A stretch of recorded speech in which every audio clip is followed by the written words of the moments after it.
سید عالم صلی اللہ علیہ وسلم کے وصال ظاہری کے ایام قریب آئے تو حضور نے سرخ پٹی باندھی، تیز بخار ہے نبی کریم کو، 2 صحابہ سہارا دے کے مسجد میں لائے، نبی پاک علیہ السلام کو بظاہر سہارا دے کے لایا گیا۔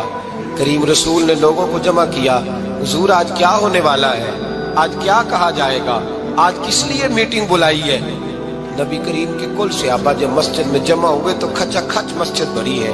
وصال ظاہری سے چند یوم پہلے کی بات، نبی پاک نے فرمایا آج تمہیں کوئی جہاد کی ترغیب نہیں دینی، آج کوئی نیا پیغام نہیں دینا، آج تمہیں بتانا ہے کہ رب نے اپنے بندے کو اختیار دیا ہے، چاہے تو دنیا میں رہے، چاہے تو اس کی بارگاہ میں حاضر ہو جائے۔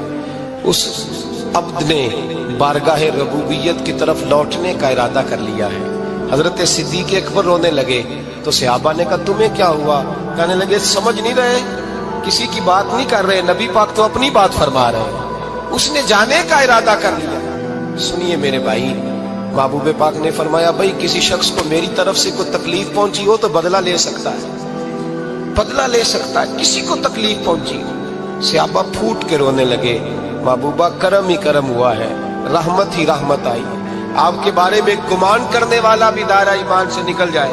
حضور آپ کیا فرما رہے ہیں؟ فرمایا نہیں بھائی اٹھو۔ پیچھے سے جناب عکاشہ بن محصن اٹھے، ہاتھ کانپتے ہیں، آگے بڑھے، کہنے لگے یا رسول اللہ ایک جنگ کے موقع پر آپ نے درہ مارا تھا، ننگی پیٹھ پر صفیں سیدھی کراتے، بات دل میں رہ گئی ہے، میں نے بدلہ لینا ہے۔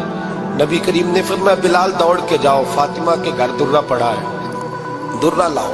سیدنا بلال حبشی کہتے میں گیا، دستک دی، سیدہ طیبہ طاہرہ حضرت فاطمہ فرمانے لگی بلال کیسے آئے ہو؟ اماں جی وہ درہ چاہیے تھا۔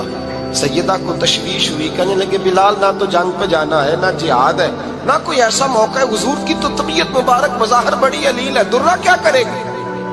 حضرت بلال عرض کرنے لگے اماں جی ایک صحابی بدلہ لینے لگے ہیں، صاحب طبقات نے جملے لکھے ہیں، کہتے ہیں بی بی صاحبہ نے درہ بھی دیا اور امام حسن حسین کو بھی باہر نکالا۔ فرمانے لگی عکاشہ سے کہنا 100 درے مارے، ان 2 شہزادوں کے جسم پر نبی پاک کے قریب نہ جائے، میں نے 2 بچے پیدا ہی اپنے محبوب پر قربان کرنے کے لیے کیے، ان کو لے جائے۔ حضرت بلال کہتے میں 2 شہزادے لے کے آیا، اور جب دروازے میں لے کے پہنچا تو نبی پاک نے دیکھا تو آنکھوں میں آنسو آ گئے، فرمایا ان کو بٹھا دو، مجھے پتا ہے فاطمہ نے کیا کہہ کے بھیجا ہے۔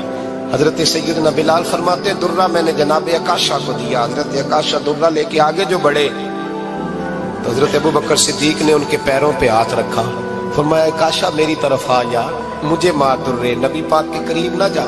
مصطفیٰ کریم نے فرمایا ابو بکر تو ہٹ جا، اسے آنے دے۔ فرماتے ہیں میں چند قدم آگے گیا تو مولا علی شیر خدا نے میرے پیر پہ ہاتھ رکھا، کہنے لگے عکاشہ سوچ تو صحیح تو کیا کر رہا ہے؟ حضور نے فرمایا علی ہٹ جاؤ، میرا اور ان کا معاملہ ہے۔ جناب عکاشہ آگے بڑھ رہے، نبی کریم نے فرمایا میں اپنی امت کو درس دینا چاہتا ہوں، خبردار خبردار زندگی میں تمہارے ہاتھ سے زبان سے کسی کو تکلیف نہ پہنچنے پائے، خبردار یاد رکھنا وہ معاشرے بگڑ جاتے ہیں، وہ معاشرے تباہ کر دیے جاتے ہیں جہاں ظلم ہوتا ہے، جہاں زیادتی ہوتی ہے، جہاں لوگوں کو ستایا جاتا ہے۔ محبوب کریم کے قریب آئے حضرت عکاشہ، حضور میری پیٹھ ننگی تھی، آپ بھی ذرا کپڑا ہٹائیے۔ نبی کریم نے پیٹھ سے کپڑا ہٹایا، جناب عکاشہ نے درہ جو اٹھایا تو صحابہ کی چیخیں نکلی، حضرت عکاشہ نے درہ دور پھینکا، حضور کے بطن اطہر سے لپٹ گئے، چومنے لگے، کہنے لگے حضور وہ تو صفیں سیدھی کراتے لگ گیا تھا، آپ نے کہاں مارا تھا؟ یا رسول اللہ میں تو بہانہ بنا رہا تھا کہ جاتی دفعہ مجھے وجود چومنے کا موقع نصیب ہو جائے، مجھے یہ موقع نصیب ہو جائے۔ میرے حبیب نے فرمایا جس نے جنتی دیکھنا ہو میرے عکاشہ کی زیارت کر لے۔ بھائی ظلم کا دروازہ کھلا ہوا اور لوگ بھول جاتے ہیں زیادتی کرتے، وہ بہو سے ہی کیوں نہ کریں، وہ اپنے گھر کے بھول جاتے ہیں کہ شاید پوچھنے والا کوئی نہیں، شاید میزان نہیں لگے گا۔ ایران کے بادشاہ نے اپنے بیٹے کو پڑھانے کے لیے ایک استاد صاحب کا بندوبست کیا۔ استاد صاحب کو کہا کہ میرے بچے کو دین پڑھائیے، میں چاہتا ہوں کل اس نے عنان حکومت کو سنبھالنا ہے تو یہ دین سے آگاہ ہو جائے، اس کو کچھ سکھائیے، پڑھائیے۔ بہت نیک بزرگ بڑے درویش عالم پڑھانے لگے، اسباق مکمل ہو گئے، دین کے اسباق قرآن مجید پڑھایا، احادیث طیبہ کا درس دیا، اصول فقہ سے روشناس کرایا، جب بچے نے مکمل تعلیم حاصل کر لی اور آمین ہو گئی، دستار ہو گئی، فارغ ہو گئے، تو پھر ایک دن استاد صاحب نے کہا بیٹے کل تم نے ضرور آنا ہے، کچھ بات کرنی ہے۔ شہزادہ گیا ملنے استاد صاحب سے، استاد صاحب نے کنڈی لگا لی، ہاتھ میں درہ پکڑ لیا، مار مار کے پورے وجود کو زخمی کر دیا، کوئی غلطی نہیں، کوئی بات نہیں، مارا۔ اب بچہ آیا آ کے بادشاہ سلامت سے کہا کہ ابا جی سمجھ نہیں آئی، بڑا مارا ہے استاد۔ تو سیانے تھے نا بادشاہ، یہاں تو قاری صاحب روز کٹہرے میں کھڑے ہوتے ہیں، مولوی صاحب آپ نے میرے بچے کو کیوں مارا ہے؟ آپ 8,000 کے مولوی ہیں، میرا کئی کروڑ کا بچہ ہے، سویرے بدل لیں گے، خبردار آپ نے بچے کو ہاتھ لگایا۔ اپنی حیثیت میں رہے معاذ۔ جو قومیں استادوں کو کٹہروں میں کھڑا کرتی ہیں وہ ترقی نہیں کر پاتی، جو استادوں کو کٹہروں میں روز کھڑا کرتے ہیں۔ کہا ابا جی بڑا مارا ہے، تو والد بڑے سمجھدار تھے، کہنے لگے بیٹا استاد باپ ہوتا ہے، وہ زیادتی نہیں کرتا، کوئی بات ہوگی میں تیرے استاد کو کٹہرے میں نہیں بلاؤں گا۔ اماں سے بات کی، اماں کہنے لگی بیٹا میں تیرے باپ سے کیسے بات کروں، ڈر آتا۔ وقت گزر گیا، 22 سال بیت گئے، 22 سال گزر گئے، بادشاہ کا انتقال ہوا، شہزادہ تخت پہ بیٹھا، پہلا حکم یہ دیا کہ میرے استاد کو بلاؤ، پہلا حکم۔ استاد جی بوڑھے ہو گئے تھے، چھڑی کے اوپر ٹیک لگا کے آئے اور بھویں سفید ہو کے جھک گئی تھیں، یوں آنکھ کھول کے بڑی مشکل سے دیکھا، کہنے لگے شہزادے حکم ہو۔ کم میں شہزادہ نہیں، اب میں بادشاہ بن گیا۔ استاد جی 22 سال بیت گئے، آپ نے مارا تھا، پر وہ درد چونکہ زیادتی کی تھی، میرا قصور کوئی نہیں تھا، تو نہ میری روح سے درد گیا ہے نہ میرے جسم سے گیا ہے، میں بے اختیار تھا، پوچھ نہیں سکتا تھا، آج با اختیار ہوا ہوں۔ سب سے پہلے پہلا حکم آپ کو دیا، بلایا ہے، بتائے کیوں مارا تھا، کیوں مجھے مارا تھا، میری زیادتی بتائے۔ تو استاد، بوڑھے استاد کی آنکھیں آنسوؤں سے بھر گئی، کہنے لگے بیٹے بس آج کے دن کے لیے مارا تھا، یہ جو دن آ گیا نا میری زندگی میں اس لیے مارا تھا، یہ میں چاہتا تھا میری زندگی میں وقت ہے، آج کے بس میری مراد پوری ہو گئی۔ کہ صاحب کس لیے، مجھے بھی سمجھائے۔ آپ فرمانے لگے کتنی دیر ہو گئی تجھے مار کھائے ہوئے، کتنا زمانہ بیت گیا؟ کہنے لگا 22 سال۔ فرمایا زخم بھولے تو نہیں، درد ختم تو نہیں ہوئی، تمہیں بات 1 منٹ کے لیے بھی تمہارے حافظے سے محو تو نہیں ہوئی؟ کہ استاد جی روز رات کو یاد آتی، روز خیال آتا تھا۔